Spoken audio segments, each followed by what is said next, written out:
Hi dear friends, welcome to chalk board stories. അപ്പോൾ നമ്മുടെ mock test സീരീസിലേക്ക് എല്ലാവർക്കും സ്വാഗതം. ഇന്ന് നമ്മുടെ കെമിസ്ട്രിയിലെ വാതക നിയമങ്ങൾ എന്ന പോർഷനും കുറച്ച് വാതകങ്ങളുമായി ബന്ധപ്പെട്ട് 1-2 ക്വസ്റ്റ്യൻ കൂടിയുണ്ട്. 15 മാർക്കിനാണ് നമ്മുടെ എക്സാം വരുന്നത്. അതായത് നമ്മുടെ LDC അതേപോലെ തന്നെ ഡിഗ്രി ലെവലിൽ പ്രിലിംസ് അഥവാ മെയിൻസിനും LGSൽ ഇതിൻ്റെ ബേസിക് ആയിട്ടുള്ള കാര്യങ്ങൾ. അതായത് ഏതൊരു PSC എക്സാംസിൻ്റെയും ഒരു കോമൺ ടോപ്പിക്കാണ് എന്താ വാതക നിയമങ്ങൾ എന്നുള്ളത്. അതായത് നമ്മുടെ +2 ലെവൽ സബ്ജക്റ്റുകൾക്ക് എല്ലാവർക്കും, അതായത് CPO അങ്ങനത്തെ പോലീസ് ഫോഴ്സും യൂണിഫോം പോസ്റ്റിനൊക്കെ നമുക്ക് +2 ലെവലാണ്. അതിനെല്ലാത്തിലും ഒരു കോമൺ ടോപ്പിക്കാണ് വാതക നിയമങ്ങൾ എന്നുള്ളത്. ക്വസ്റ്റ്യനിലേക്ക് പോകാം നമുക്ക്. അക്വേറിയത്തിൻ്റെ ചുവട്ടിൽ നിന്നും ഉയരുന്ന വായുകുമിള മുകളിലേക്ക് വരുംതോറും എന്താണ് സംഭവിക്കുന്നതെന്ന് ചോദിച്ചിരിക്കുന്നത്. അക്വേറിയമാണ്. അക്വേറിയത്തിൻ്റെ ചുവട്ടിൽ നിന്ന് മുകളിലേക്ക് വായുകുമിളം മുകളിലേക്ക് വരുമ്പോഴും നമുക്കറിയാം അത് വലിപ്പം വയ്ക്കുമെന്ന് നമുക്കറിയാം. പക്ഷേ ഇവിടെ എന്താണ് ചോദിച്ചിരിക്കുന്നത്? മർദ്ദം കുറയുന്നതിനാൽ കുമിളയുടെ വലിപ്പം കുറയുന്നു. സോ കുറയുന്നുള്ള 2 ഓപ്ഷൻ നമുക്ക് എലിമിനേറ്റ് ചെയ്യാം. നമുക്കറിയാം കുമിള മുകളിലോട്ട് വരുന്തോറും വലിപ്പം കൂടുകയാണ് ചെയ്യുന്നത്. അപ്പോൾ ഇവിടെ ഏതായിരിക്കും? മർദ്ദം കുറയുന്നത് കൊണ്ടായിരിക്കുമോ വലിപ്പം കൂടുന്നത്, മർദ്ദം കൂടുന്നത് കൊണ്ടായിരിക്കും? ഇതിൽ രണ്ടായിരിക്കും നമുക്ക് കൺഫ്യൂഷൻ വരുന്നത്. ആൻസർ വരുന്നത് ഓപ്ഷൻ ബി, മർദ്ദം കുറയുന്നതിനാലാണ് കുമിളയുടെ വലിപ്പം കൂടുന്നത്. അതായത് ഇങ്ങനെ ഇരിക്കുന്നത് നമ്മുടെ അക്വേറിയത്തിൽ എന്താണ്, വാട്ടർ ലെവൽ ഇത്രയും വെള്ളമുണ്ട്. ഇവിടെ എന്ന് പറയുന്നത് എന്താണ്, മർദ്ദം വളരെ കൂടുതലായിരിക്കും. ഏറ്റവും താഴത്തെന്ന് പറഞ്ഞാൽ മർദ്ദം കൂടുതലായിരിക്കും. മർദ്ദം കൂടുന്നതനുസരിച്ച് എന്ത് സംഭവിക്കുന്നുണ്ട്? നമ്മുടെ കുമിളകളുടെ അത് ചെറുതായിരിക്കും, വ്യാപ്തം കുറവായിരിക്കും. അതാണ് നമ്മുടെ ഏത് നിയമം? ബോയിൽ നിയമം എന്ന് പറയും. അതെന്താണെന്ന് നമുക്ക് നോക്കാം. ഓക്കെ, ഇതാണ് നമ്മുടെ പീരിയോഡിക് ടേബിളിൽ വാതകാവസ്ഥയിൽ കാണപ്പെടുന്ന 11 മൂലകങ്ങളാണ് നമ്മുടെ പീരിയോഡിക് ടേബിളിൽ പറയുന്നത്. ഏതൊക്കെയാണ്? Hydrogen, nitrogen, oxygen, fluorine, chlorine, അതേപോലെ തന്നെ helium, neon, argon, krypton, Zenon, റെഡോൺ. ഈ 11 നമ്മുടെ സാധാരണയായി വാതകാവസ്ഥയിലുള്ള മൂലകങ്ങൾ എന്ന് പറയുന്നത്. ഇനി നമുക്കിതിൻ്റെ അകത്ത് എന്താ വേണ്ടത്? ഓക്കെ, അപ്പോൾ എന്താണ് ബോയിൽ നിയമം എന്ന് പറഞ്ഞാൽ? ബോയിൽസ് ലോ അഥവാ മർദ്ദവ്യാപ്ത ബന്ധം. നമുക്ക് വാതക നിയമങ്ങൾ പഠിക്കുമ്പോൾ വാതക നിയമങ്ങളിൽ നമ്മൾ എന്തിനെയൊക്കെയാണ് കണക്ട് ചെയ്യുന്നത്? ഒന്ന് പ്രഷർ, പിന്നൊന്ന് വോളിയം, പിന്നെ ഒന്ന് ടെമ്പറേച്ചർ, പിന്നെയുള്ളത് നമ്പർ ഓഫ് മോൾസ് എന്ന് പറയുന്നത്. ഈ 4 കാര്യങ്ങളുമായി കണക്ട് ചെയ്തിട്ടാണ് നമ്മുടെ വാതക നിയമങ്ങൾ പറയുന്നത്. ഓക്കെ, നമ്മൾ ഏറ്റവും കൂടുതലായിട്ട് നമ്മൾ പരീക്ഷയ്ക്ക് റിപ്പീറ്റഡ് ആയിട്ട് ചോദിക്കുന്ന ഏതൊക്കെയായിരിക്കും? ബോയിൽസ് നിയമമുണ്ട്, ചാൾസ് നിയമമുണ്ട്, അവോഗാഡ്രോ നിയമമുണ്ട്, പിന്നെയുള്ളതൊരു ഗേ ലൂസാക്സ് നിയമമാണ്. ഇത് 4 നമുക്ക് മെയിനായിട്ട് പഠിക്കാനുള്ളത്. അപ്പോൾ നമുക്ക് നോക്കാം. അപ്പോൾ എന്താണ് ബോയിൽ നിയമം? ആരാണ് കണ്ടുപിടിച്ചത്? ബോയിൽ നിയമം കണ്ടുപിടിച്ചത് റോബർട്ട് ബോയിലാണ്. ആരാണ്? റോബർട്ട് ബോയിലാണ് ബോയിൽ നിയമം കണ്ടുപിടിച്ചത്. ഈ റോബർട്ട് ബോയിലിന് മറ്റൊരു പ്രത്യേകതയുണ്ട്. ആദ്യമായിട്ട് വാതകങ്ങളുടെ ഭൗതിക ഗുണങ്ങൾ, ഭൗതികമായിട്ടുള്ള, അതായത് ഈ പ്രഷർ, വോളിയം, ടെമ്പറേച്ചർ, ഈ ഭൗതിക ഗുണങ്ങൾ എന്ത് ചെയ്യുന്നുണ്ട്? ഭൗതിക ഗുണങ്ങൾ അതായത് ഭൗതിക ഗുണങ്ങൾ അളന്നു തിട്ടപ്പെടുത്തിയത് ആരെന്ന് ചോദിച്ചാൽ ആരാണത്? റോബർട്ട് ബോയിലാണ്. തിട്ടപ്പെടുത്തിയത് റോബർട്ട് ബോയിലാണ്. ഓക്കെ, ഇനി എന്താണ് ബോയിൽസ് നിയമം എന്ന് പറഞ്ഞാൽ? അതായത് താപനില സ്ഥിരമായിരിക്കുമ്പോൾ ഇവിടെ എന്താണ്? ടെമ്പറേച്ചർ കോൺസ്റ്റൻ്റ് ആണ്. ഒരു നിശ്ചിത അളവ് വാതകത്തിൻ്റെ മർദ്ദം വ്യാപ്തത്തിൻ്റെ വിപരീത അനുപാതത്തിലായിരിക്കും. അതായത് മർദ്ദം എന്ന് പറയുന്നത് വ്യാപ്തത്തിൻ്റെ വിപരീത അനുപാതത്തിലായിരിക്കും. ഇതിനെയാണ്, അതായത് ഇത് കൂടുമ്പോൾ ഇത് കുറയും. അതാണ് നമ്മൾ 1/v. ഇത് അല്ലെങ്കിൽ നമ്മൾ ഇങ്ങനെ എഴുതുന്നത്. ഇതെന്താണ്? നേരനുപാതം എന്ന് പറയും. നേരനുപാതം എന്ന് പറഞ്ഞാൽ എന്താ? ഒന്ന് കൂടുമ്പോൾ മറ്റേതും കൂടിക്കൊണ്ടിരിക്കും. പക്ഷെ ഇവിടെ പറയുന്നത് എന്താണ്? വിപരീത അനുപാതത്തിലായിരിക്കും എന്ന് പറഞ്ഞാൽ എന്താണ്? പ്രഷർ കൂട്ടുന്നതനുസരിച്ച് അവിടെ എന്ത് സംഭവിക്കുന്നുണ്ട്? വോളിയം കുറഞ്ഞു വരും. ഇപ്പം നമുക്കറിയാം, നമുക്ക് SCERT ഇതിൽ പറഞ്ഞിരിക്കുന്നത് ഒരു സിറിഞ്ചിൻ്റെ പിസ്റ്റണിൽ എന്ത് ചെയ്യുന്നുണ്ട്? നമ്മളിവിടെ നിന്ന് എന്താ പ്രഷർ ഇങ്ങനെ കൊടുക്കും തോറും എന്ത് സംഭവിക്കും? ഇവിടെ നല്ല രീതിക്ക് നമ്മൾ പ്രഷർ കൊടുക്കുന്നതനുസരിച്ച് ഇവിടുത്തെ വായുവിൻ്റെ വ്യാപ്തം കുറഞ്ഞു വരും. അപ്പോൾ പ്രഷർ കൂടുന്നതിനനുസരിച്ച് അവിടെ എന്താണ് സംഭവിക്കുന്നത്? വ്യാപ്തം കുറയുന്നു. സോ എന്താണ് വാതക നിയമങ്ങളിൽ ബോയിൽസ് നിയമം എന്ന് പറഞ്ഞാൽ താപനില, ടെമ്പറേച്ചർ കോൺസ്റ്റൻ്റ് ആയിരിക്കുമ്പോൾ മർദ്ദവും അതേപോലെ വ്യാപ്തവും ഇൻവേഴ്സ്ലി പ്രൊപ്പോർഷണൽ ആണ്, അഥവാ എന്താണ്? വിപരീത അനുപാതത്തിലായിരിക്കും. ഇപ്പോൾ ഈ ഇക്വേഷൻ നമുക്ക് ഇങ്ങനെയാണ് PV = K എന്ന് പറയുന്നത്. ഓക്കെ, അതാണ് നമ്മുടെ അക്വേറിയത്തിൻ്റെ കേസ് വരുന്നത്. അക്വേറിയത്തിൻ്റെ അടിയിൽ എന്ത് സംഭവിക്കുന്നുണ്ട്? എന്താണ്? മർദ്ദം ഭയങ്കര കൂടുതലാണ്. മർദ്ദം കൂടുന്നതനുസരിച്ച് അവിടെ എന്ത് സംഭവിക്കുന്നുണ്ട്? വാതകത്തിൻ്റെ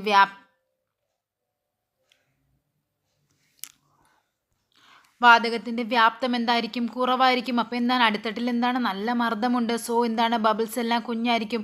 മുകളിലേക്ക് വരുന്തോറും എന്ത് സംഭവിക്കുന്നുണ്ട്? മർദ്ദം കുറഞ്ഞ് കുറഞ്ഞ് കുറഞ്ഞ് വരുമ്പോഴേക്കും അവയ്ക്ക് എന്താ, ഫ്രീ ആകാം.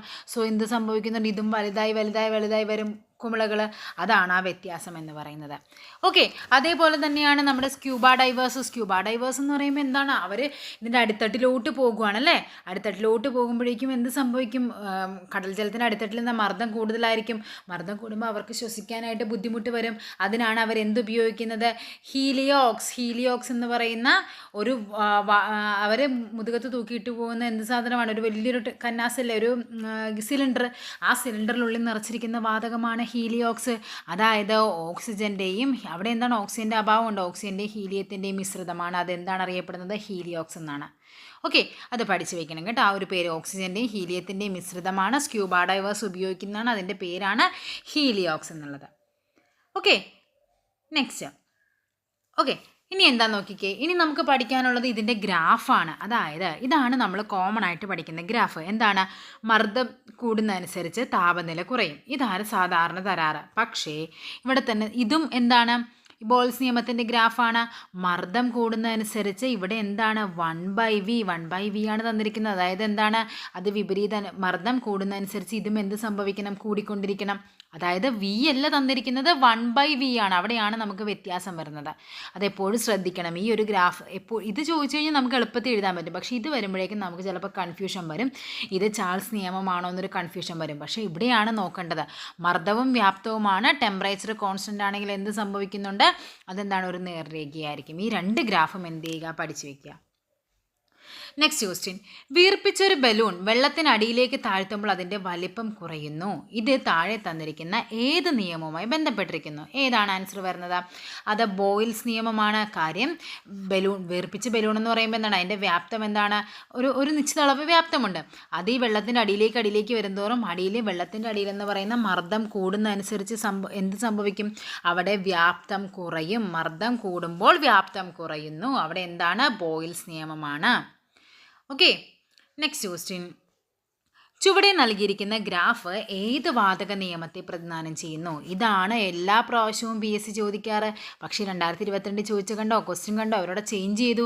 ഇവിടെ നമ്മളെന്താ, ഓട്ടോമാറ്റിക്കായിട്ട് ഇത് കാണുമ്പോഴേക്കും, ഈ ഗ്രാഫ് കാണുമ്പോഴേ നമ്മുടെ മനസ്സിലേക്ക് ചാൾസ് നിയമം വരും. പക്ഷേ ചാൾസ് നിയമം ഇതല്ല. ചാൾസ് നിയമത്തിൽ പറയുന്നത് കൺസെപ്റ്റും ഇതല്ല. ഇവിടെ നമുക്ക് പ്രഷറും ആണ്, വോളിയവുമാണ്. പി വി ആണ് എന്ത്? ബോയിൽ PV നിയമം ഓർത്ത് വയ്ക്കുക. പ്രഷറും വോളിയവും തമ്മിലുള്ള റിലേഷനാണ് പറയുന്നത്. അപ്പോൾ ഇവിടെ എന്താണ്, ഇവിടെ 1/v ആയതുകൊണ്ടാണ് ഇവിടെ എന്ത് വന്നത്? ഈ ഒരു സ്ട്രെയിറ്റ് ലൈൻ വന്നത്. സോ ഇവിടുത്തെ ആൻസർ വരുന്നത് ഓപ്ഷൻ എ, ബോയിൽ നിയമമാണ്. Next question. ഇത് തന്നെ നമുക്ക് ഇങ്ങനെ ഒരു ഇക്വേഷൻ ഉണ്ട്. P1 V1 = P2 V2 എന്നൊക്കെ പറയുന്നത് എന്താണ്? ബോയിൽസ് നിയമവുമായി ബന്ധപ്പെട്ട്, ഇതുമായിട്ട് ബന്ധപ്പെട്ട് ചിലപ്പോൾ പ്രോബ്ലം ഒക്കെ ചോദിക്കാൻ ചാൻസ് ഉണ്ട് പരീക്ഷയ്ക്ക്. Okay, next question. ചാൾസ് നിയമത്തിൻ്റെ ഗണിത രൂപം എന്താ? ചാൾസ് നിയമം, അപ്പോൾ നമ്മൾ നേരത്തെ പറഞ്ഞു, പ്രഷർ, വോളിയം, ടെമ്പറേച്ചർ, N. ഇത് നാലുമായിട്ടാണ് കണക്ഷൻ വരുന്നത്. ബോയിൽസ് നിയമത്തിൽ എന്തായിരുന്നു? ഇവ തമ്മിലാണ് കണക്ഷൻ എങ്കിൽ ചാൾസ് നിയമത്തിൽ ഇവ തമ്മിലാണ് കണക്ഷൻ. അതായത് ഇവിടെ എന്താണ്? V directly proportional to T. ഇതാണ് ആൻസർ വരുന്നത്. V directly proportional to T. അതാണ് ചാൾസ് നിയമം വരുന്നത്.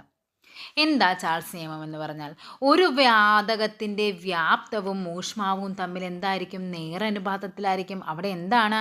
മർദ്ദമാണ് അവിടെ സ്ഥിരമായിരിക്കുന്നത്. മർദ്ദം സ്ഥിരമായിരിക്കുമ്പോൾ, P സ്ഥിരമായിരിക്കുമ്പോൾ അവിടെ എന്താണ്? P എന്ന് പറയുന്ന കൺസെപ്റ്റ് കോൺസ്റ്റൻ്റ് ആയിരിക്കണം. മർദ്ദം സ്ഥിരമായിരിക്കുമ്പോൾ അതിൻ്റെ വ്യാപ്തവും ഊഷ്മാവും തമ്മിൽ എന്താണ്? നേരനുപാതത്തിലായിരിക്കും. അതാണ് എന്ത് പറയുന്നത്? ചാൾസ് നിയമം പറയുന്നത്. ഓക്കെ, നോക്കിക്കേ. വായു നിറച്ച ബലൂൺ വെയിലത്ത് വെക്കുമ്പോൾ പൊട്ടാൻ കാരണം എന്താണ്? അവിടെ ഏതായിരിക്കും? അത് ചാൾസ് നിയമമായിരിക്കും. കാരണം എന്താണ്? വായു നിറക്കുക. കാര്യം എന്താ? V directly proportional to T ആണ്. വെയിലത്ത് വെക്കുമ്പോഴേക്കും അവിടെ എന്ത് സംഭവിക്കുന്നു? ടെമ്പറേച്ചർ കൂടുന്നതനുസരിച്ച് അവിടെ എന്ത് സംഭവിക്കും? വോളിയവും കൂടും. വോളിയം കൂടിക്കഴിഞ്ഞാൽ ടെമ്പറേച്ചർ കൂടുന്നത് തന്നെയാണ്. അതായത് ഇവിടെ എന്താണ്? നമ്മൾ വെയിലത്ത് ഇട്ട് വെക്കുമ്പോഴേക്കും അതിൽ സൂര്യപ്രകാശം ഏൽക്കുമ്പോൾ സ്വാഭാവികമായിട്ടും അവിടെ എന്താ സംഭവിക്കുന്നത്? അവിടെ അതിൻ്റെ ടെമ്പറേച്ചർ കൂടുകയും അതിൻ്റെ വോളിയം, ആ ബലൂണിൻ്റെ വോളിയം കൂടിക്കൊണ്ടിരിക്കുന്നതിനനുസരിച്ച് അത് വീർത്ത് എന്ത് സംഭവിക്കും? അത് പൊട്ടിപ്പോകും. അതാണ് വായു നിറച്ച ബലൂൺ വെയിലത്ത് വെക്കുമ്പോൾ എന്ത് സംഭവിക്കുന്നത്? അത് പൊട്ടിപ്പോകാനുള്ള റീസൺ എന്ന് പറയുന്നത്. ഓക്കെ, ഇനി ഇതിൻ്റെ ഗ്രാഫ് എങ്ങനെയാണ് വരുന്നത്? ഇതിൻ്റെ ഗ്രാഫ് എന്ന് പറയുന്നത് ഇവിടെ വോളിയമാണ് വരുന്നത്. ഇവിടെ വോളിയവും ഇവിടെ ടെമ്പറേച്ചറും ആണെങ്കിൽ ഇതിൻ്റെ ഗ്രാഫ് വരുന്നത് ഇങ്ങനെയായിരിക്കും. കാര്യം എന്താ? ഇതിവിടെ ഒന്നാണെങ്കിൽ ഇവിടെയും ഒന്ന് വരും. കാര്യം ഇത് കൂടുന്നതനുസരിച്ച് ഇതും കൂടിക്കൊണ്ടിരിക്കും. അതാണ് ചാൾസ് നിയമം എന്ന് പറഞ്ഞാൽ. അതായത് V directly proportional to T ആണ്. അതായത് വി ബൈ ടി എന്ന് പറഞ്ഞാൽ ഒരു കോൺസ്റ്റൻ്റ് ആണ്. പിന്നെ എന്താ നമുക്ക് പറയാവുന്നത്? V1/T1 = V2/T2. ഇതും ഒരു ഇക്വേഷനാണ്. ചിലപ്പോൾ പ്രോബ്ലം ചോദിക്കാൻ ചാൻസ് ഉണ്ട്. അപ്പോൾ V/T = എ കോൺസ്റ്റൻ്റ് സ്ഥിരസംഖ്യ എന്ന് പറയുന്ന എന്ത് നിയമമാണ്? അത് ചാൾസ് നിയമമാണ്. Okay, next question.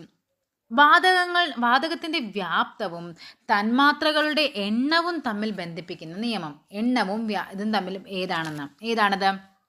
അത് അവോഗാഡ്രോ നിയമമാണ്. അവോഗാഡ്രോ നിയമമാണ് എണ്ണം. തന്മാത്രകളുടെ എണ്ണം എന്താണെന്ന് ചോദിച്ചാൽ അത് എപ്പോഴും എന്താണ്? അവോഗാഡ്രോ നിയമമാണ്. ആരാണ് അവോഗാഡ്രോ നിയമം കൊണ്ടുവന്നത്? അത് അമേഡിയോ അവോഗാഡ്രോ. ആരാണ്? അമേഡിയോ അവോഗാഡ്രോ ആണ് എന്ത് കൊണ്ടുവന്നത്? അവോഗാഡ്രോ നിയമം കൊണ്ടുവന്നത്. അഥവാ എന്ത് പറയും? VN നിയമം എന്ന് പറയാം. അല്ലെങ്കിൽ എന്താണ്? Volume of amount of gaseous substance. അതാണ് സംഭവം. അതായത് വോളിയവും എണ്ണവും, തന്മാത്രകളുടെ എണ്ണവും VN നിയമം എന്ന് പറയുന്നുണ്ട്. അതെന്താണ്? അവോഗാഡ്രോ നിയമമാണ്. അതിൻ്റെ ഗ്രാഫ് എങ്ങനെയാണ് വരുന്നത്? അതായത് ഇങ്ങനെയാണ്. V directly proportional to N ആണ്. വോളിയം കൂടുന്നതനുസരിച്ച് നമ്പർ ഓഫ് മോളിക്യൂൾസ് എന്ത് സംഭവിക്കുന്നുണ്ട്? കൂടിക്കൊണ്ടിരിക്കും. നമ്മൾ വോളിയം എത്ര കൂട്ടുന്നു അത്രയും അനുസരിച്ച് നമ്പർ ഓഫ് മോളിക്യൂൾസും കൂടിക്കൊണ്ടിരിക്കുന്നു. അതായത് V/N എന്ന് പറയുന്നത് ഒരു കോൺസ്റ്റൻ്റ് ആണ്. ഇതാണ് അവോഗാഡ്രോ നിയമം എന്ന് പറയുന്നത്. Okay, next question. അതാ കണ്ടോ? തുല്യവ്യാപ്തമുള്ള വാതകങ്ങളുടെ തന്മാത്രകളുടെ എണ്ണവും എന്തായിരിക്കും? തുല്യമായിരിക്കും. V directly proportional to N. അതാണ് അവോഗാഡ്രോ നിയമം എന്ന് പറയുന്നത്. ഓക്കെ, നെക്സ്റ്റ് ക്വസ്റ്റ്യൻ എന്താണെന്ന് നോക്കിക്കേ. വാതകങ്ങളുടെ മർദ്ദവും താപനിലയും തമ്മിലുള്ള ബന്ധം പ്രസ്താവിക്കുന്ന നിയമം ഏതാ? ഇതിൻ്റെ ആപ്ലിക്കേഷൻ ലെവലിൽ ഇത് ചിലപ്പോൾ ഇങ്ങനെ തന്നെയായിരിക്കും ക്വസ്റ്റ്യൻ ചോദിക്കുന്നത്. മർദ്ദവും താപനിലയും തമ്മിൽ. അത് ഗേ-ലൂസാക്ക് നിയമമാണ്. അതായത് ഇവിടെ എന്താണ്? നിശ്ചിത മാസ വാതകത്തിൻ്റെ വ്യാപ്തം സ്ഥിരമായിരുന്നാൽ, അതെന്താണ്? വ്യാപ്തം അവിടെ എന്ത് ചെയ്യുന്നുണ്ട്? കോൺസ്റ്റൻ്റ് ആയിരുന്നാൽ എന്താണ് പറയുന്നത്? മർദ്ദം അതിൻ്റെ അബ്സല്യൂട്ട് സ്കെയിൽ താപനിലയ്ക്ക് നേരനുപാതത്തിലായിരിക്കും. മർദ്ദം എന്ന് പറയുന്നത് ടെമ്പറേച്ചറിന് നേരനുപാതത്തിലായിരിക്കും. അഥവാ P/T എന്ന് പറഞ്ഞാൽ എന്താണ്? ഒരു കോൺസ്റ്റൻ്റ് സ്ഥിരസംഖ്യയായിരിക്കും. ഇതാണ് എന്ത് പറയുന്നത്? ഗേ-ലൂസാക്സ് നിയമം എന്ന് പറയുന്നത്. Okay, next question. താഴെ തന്നിരിക്കുന്നവയിൽ വാതക തന്മാത്രകളുടെ പ്രത്യേകതകൾ അല്ലാത്തത് ഏതെന്നാണ് കണ്ടുപിടിക്കേണ്ടത്. തന്മാത്രകളുടെ ചലന സ്വാതന്ത്ര്യം വളരെ കൂടുതലാണ്. നമുക്കറിയാം ഒരു തന്മാത്ര ഇതെന്ന് പറഞ്ഞാൽ എന്താണ്? ചലന സ്വാതന്ത്ര്യം വളരെ കൂടുതലാണ്. അതുകൊണ്ടാണ് നമുക്ക് എന്ത് സംഭവിക്കുന്നത്? ഇപ്പോൾ അടുക്കളയിൽ അമ്മ എന്തെങ്കിലുമൊക്കെ ചെയ്യുമ്പോഴോ ഫുഡ് ഉണ്ടാക്കുമ്പോഴൊക്കെ നമുക്കെന്താ റൂമിൽ ഇരുന്ന് സ്മെല്ല് വരുന്നത് എന്താണ്? അതാണ് ഡിഫ്യൂഷൻ, വ്യാപനം എന്ന് പറയുന്നത്. അതായത് എന്താണ്? അവർക്ക് ചലന സ്വാതന്ത്ര്യം വളരെ കൂടുതലാണ്. അപ്പോൾ പെട്ടെന്ന് വായുവിൽ സ്പ്രെഡായി നമ്മുടെ അടുത്തേക്ക് എത്തും. ആ വായുവിൽ സ്പ്രെഡാകുന്ന ആ ഒരു പ്രോസസ്സാണ് എന്ത് പറയുന്നത്? ഡിഫ്യൂഷൻ എന്ന് പറയുന്നത്. അപ്പോൾ പെട്ടെന്ന് ചലിച്ച് നമ്മുടെ അടുത്തേക്ക് എത്തും. അതിനെയാണ്. അപ്പോൾ എന്താണ്? തന്മാത്രകളുടെ ചലന സ്വാതന്ത്ര്യം വളരെ കൂടുതലാണ്. ശരിയാണ്. ഇനി നമുക്ക് വേണ്ടത് അല്ലാത്ത പ്രസ്താവനയാണ് വേണ്ടത്. തന്മാത്രകൾ തമ്മിലുള്ള ആകർഷണ ബലം വളരെ കൂടുതലാണ്. ആണോ? അതായത് ഒരു ഖരാവസ്ഥയാണെങ്കിലാണ് തന്മാത്രകൾ എന്തിങ്ങനെ അടിങ്ങടിങ്ങിരിക്കുന്നത്. അവ തമ്മിലുള്ള ആകർഷണബലം വളരെ കൂടുതലല്ല. അവ തമ്മിലുള്ള ആകർഷണബലം വളരെ കുറവാണ്. കുറവായതിനാലാണ് അവയ്ക്ക് എന്ത് സംഭവിക്കുന്നത്? ചലന സ്വാതന്ത്ര്യം വളരെ കൂടുതലായത്. അതായത് നമ്മളിപ്പോൾ ഒരു കുറേ കുഞ്ഞുങ്ങളെ നമ്മളിങ്ങനെ ഇറുക്കി പിടിച്ച് വെച്ചുകൊണ്ടിരുന്നാൽ അവർക്ക് എന്താ മൂവ് ചെയ്യാൻ പറ്റുമോ? ഇല്ല. നമ്മൾ അവയിൽ വിട്ട് കഴിഞ്ഞാൽ എന്ത് ചെയ്യുന്നു? അവരെന്ത് ചെയ്യുന്നു? ഓടിക്കളിക്കാൻ തുടങ്ങുള്ളൂ. അത് തന്നെയാണ് ഇവിടെ സംഭവിക്കുന്നത്. നമ്മൾ അവരെ തമ്മിലുള്ള ആകർഷബലം എന്ത് ചെയ്യുന്നുണ്ട്? കുറവായതുകൊണ്ടാണ് അവയ്ക്ക് ചലന സ്വാതന്ത്ര്യം കൂടുന്നത്. സോ ഇതാണ് നമുക്ക് തെറ്റായ പ്രസ്താവന. സോ ആൻസർ വരുന്നത് ഏതാണ്? Option B. ഇതാണ് ആൻസർ വരുന്നത്. ഓക്കെ, ഇനി നെക്സ്റ്റ് നോക്കാം. തന്മാത്രകൾ തമ്മിലുള്ള അകലം വളരെ കൂടുതലാണ് അല്ലേ? നമുക്കറിയാം ഒരു ഇതിൻ്റെ ഉള്ളിൽ വാതകം നിറച്ച് കഴിഞ്ഞാൽ ഇതിങ്ങനെ പല സ്ഥലങ്ങളിലായിരിക്കും. ഇപ്പം എന്താണ്? ഖരമാണെങ്കിലാണ് ഇവ ഇങ്ങനെ അടിങ്ങിയിരിക്കുന്നത്. വാതകമാണെങ്കിൽ തന്മാത്രകൾ തമ്മിലുള്ള ആകർഷബലം അകലം വളരെ കൂടുതലായിരിക്കും. ഇവയ്ക്ക് എന്താണ്? ഊർജ്ജം വളരെ കൂടുതലായിരിക്കും. ഊർജ്ജം കൂടുതലായതുകൊണ്ടാണ് ഇവ എല്ലായിടത്തേക്കും ഡിഫ്യൂഷൻ സംഭവിച്ചത് മുന്നോട്ട് പോകുന്നത്. ചന്ദനത്തിരി കത്തിച്ചാൽ നമുക്ക് മണം നമ്മുടെ മൂക്കിലെത്തുന്നത് എന്തുകൊണ്ടാണ്? അത് വാതകത്തിൻ്റെ ഡിഫ്യൂഷൻ അഥവാ വ്യാപനം എന്നൊരു പ്രോസസ്സ് വഴിയാണ്. Okay, next question. വാതക തന്മാത്രകൾക്ക് പരസ്പരം കൂടിച്ചേരാനുള്ള കഴിവാണ് എന്ത് പറയുന്നത്? വ്യാപനം അഥവാ ഡിഫ്യൂഷൻ എന്ന് പറയുന്നത്. ഡിഫ്യൂഷൻ. ഓക്കെ, തീ അണയ്ക്കുന്ന വാതകമേത്? തീ അണയ്ക്കുന്ന വാതകമേതാ? നമുക്കറിയാം തീ കത്താൻ സഹായിക്കുന്നത്, കത്തുന്നത് എന്നൊക്കെ പറഞ്ഞ് കുറേ ഇതുണ്ട്. ഇവിടെ നമ്മളോട് ചോദിച്ചിരിക്കുന്നത് തീ അണക്കുന്ന വാതകമാണ്. ഏതാണ്? കാർബൺ ഡൈ ഓക്സൈഡാണ്. തീ അണക്കുന്ന വാതകം എന്ന് ചോദിച്ചാൽ കാർബൺ ഡൈ ഓക്സൈഡ്. എങ്കിൽ സ്വയം കത്തുന്ന വാതകം ഏതാണ്? ഹൈഡ്രജൻ. സ്വയം കത്തുന്ന വാതകമാണ് എന്ത്? ഹൈഡ്രജൻ എന്ന് പറയുന്നത്. എങ്കിൽ കത്താൻ സഹായിക്കുന്നത് ആരാണ്? കത്താൻ സഹായിക്കുന്ന വാതകമാണ് എന്ത്? ഓക്സിജൻ എന്ന് പറയുന്നത്. സ്വയം കത്തുന്നത് ഹൈഡ്രജനും കത്താൻ സഹായിക്കുന്നത് ഓക്സിജനും, തീ അണയ്ക്കുന്നത് കാർബൺ ഡൈ ഓക്സൈഡും. എങ്കിൽ ഇവയൊക്കെ നിയന്ത്രിക്കുന്നത്, അതായത് ജ്വലനത്തെ നിയന്ത്രിക്കുന്ന വാതകം ഏതാണ്? അത് നൈട്രജനാണ്. നൈട്രജനാണ് ജ്വലനത്തെ നിയന്ത്രിക്കുന്നത്. Okay, next question. അതായത് ഇതാണ് ക്വസ്റ്റ്യൻ. ഒരു ലിറ്റർ വ്യാപ്തമുള്ള ഒരു സിലിണ്ടറിൽ വെച്ചിരിക്കുന്ന ഒരു വാതകം 5 ലിറ്റർ വ്യാപ്തമുള്ള ഒരു സിലിണ്ടറിലേക്ക് പൂർണ്ണമായും മാറ്റിയാൽ വാതകത്തിൻ്റെ വ്യാപ്തം എത്രയായിരിക്കും? അതായത് നമ്മൾ ഈ ഒരു കണ്ടെയ്നർ, ഇത് 1 ലിറ്റർ വ്യാപ്തമാണ്. ഇതിനുള്ളിൽ നമുക്ക് എന്തോ ഗ്യാസ് നിറച്ചിട്ടുണ്ട്. ഈ നമ്മൾ 5 ലിറ്ററുള്ള വേറൊരെണ്ണത്തിലേക്ക് മാറ്റി. അതിൻ്റെ വ്യാപ്തവും എത്രയായിരിക്കും? 5 ലിറ്റർ തന്നെയായിരിക്കും. അതായത് വാതകം എന്ന് പറയുന്ന വസ്തുവിന് അത് ഉൾക്കൊള്ളുന്നത് എന്താണോ അതായിരിക്കും അതിൻ്റെ വോളിയം എന്ന് പറയുന്നത്. നമ്മൾ ഈ 1 ലിറ്ററിൻ്റെ സാധനം ഒരു 10 ലിറ്ററിൻ്റെ വലിയൊരു ബോക്സിലേക്ക് മാറ്റിക്കഴിഞ്ഞാൽ അതെന്ത് ചെയ്യുന്നുണ്ട്? അതിൻ്റെ അതിൻ്റെ ഉള്ളിലേക്ക് അത് മൊത്തത്തിൽ സ്പ്രെഡാകും. അപ്പോൾ അതിൻ്റെ വ്യാപ്തം എത്രയായിരിക്കും? 10 ലിറ്റർ ആയിരിക്കും. അപ്പോൾ ഇത് എപ്പോഴും റിപ്പീറ്റഡ് ആയിട്ട് ചോദിക്കുന്നൊരു ക്വസ്റ്റ്യനാണ്.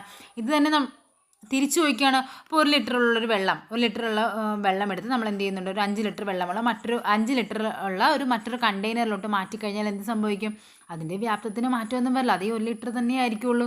പക്ഷേ വാതകത്തിൻ്റെ കാര്യം വരുമ്പോഴേക്കും 1 ലിറ്റർ ആണെങ്കിൽ അത് എത്രയിലോട്ടാണോ മാറ്റുന്നത് അത് അതിലേക്ക് മാറും.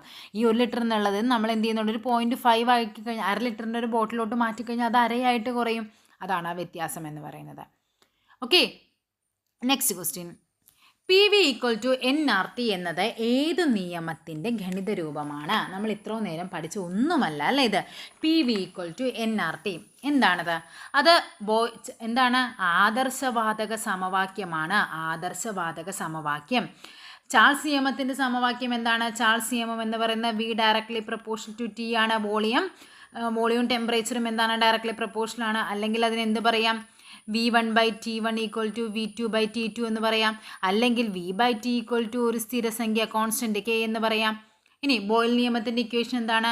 V directly proportional to 1/P അല്ലെങ്കിൽ P directly proportional to 1/V, എങ്ങനെയോ ആയിക്കോട്ടെ. ഓക്കെ, അല്ലെങ്കിൽ ഇതിന് എന്ത് പറയാം? P1V1 = P2V2 അല്ലെങ്കിൽ PV = a കോൺസ്റ്റന്റ്. അവോഗാഡ്രോ നിയമം എന്തായിരുന്നു? അവോഗാഡ്രോ നിയമം വരുമ്പോഴേക്കും അത് V directly proportional to N ആണ്. ഓക്കെ, ഈ ആദർശവാതക സമവാക്യം എന്താണെന്ന് നോക്കാം. ആദർശവാതക സമവാക്യം എന്ന് പറഞ്ഞാൽ, അതായത് ഒരു ഗ്യാസ്, ഒരു വാതകം ഏതൊക്കെ സാഹചര്യത്തിലും ഈ 3 നിയമങ്ങളും, ചാൾസ് നിയമം, ബോയിൽ നിയമം, അവോഗാഡ്രോ നിയമം, ഈ 3 നിയമങ്ങളും അതനുസരിക്കുന്നതാണെങ്കിൽ ആ വാതകത്തെ പറയുന്ന പേരാണ് ആദർശവാതകം എന്ന് പറഞ്ഞാൽ. അതായത് ഇതാണ് അതിൻ്റെ ഇക്വേഷൻ വരുന്നത്. ഇവിടെ നമുക്ക് വരുന്നതാണ് എന്ത് വരും? PV = nRT. ഇത് നേരെ ഇപ്പുറത്തേക്ക് കൊണ്ടുവന്നേ ഉള്ളൂ. ഇവിടെ ഈ R എന്ന് പറയുന്നത് എന്താണ്? ഈ R എന്ന് പറഞ്ഞാൽ സാർവിക വാതക സ്ഥിരാങ്കം എന്ന് പറയും. എന്താണ് ആറിൻ്റെ പേര്? സാർവിക വാതക സ്ഥിരാങ്കം. R എന്ന് പറഞ്ഞാൽ യൂണിവേഴ്സൽ ഗ്യാസ് കോൺസ്റ്റന്റ് അഥവാ സാർവിക വാതക സ്ഥിരാങ്കം എന്ന് പറയുന്നതാണ് ഈ R എന്ന് പറഞ്ഞാൽ. അപ്പോൾ ചിലപ്പോൾ ചോദിക്കാം PV = nRT എന്നതിൽ R എന്നത് എന്തിനെ സൂചിപ്പിക്കുന്നു?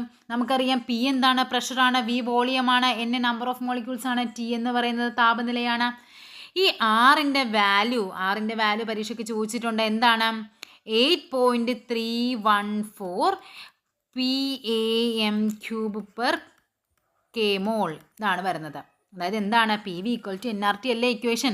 അപ്പോൾ R എന്ന് പറയുമ്പോഴേക്കും എന്ത് വരും? PV/NT എന്നാണ് ആറിൻ്റെ ഇക്വേഷൻ. ഇവിടെ P എന്ന് പറഞ്ഞാൽ എന്താണ്? മർദ്ദമാണ്. മർദ്ദത്തിൻ്റെ യൂണിറ്റാണ് ഈ പാസ്കൽ എന്ന് പറയുന്നത്.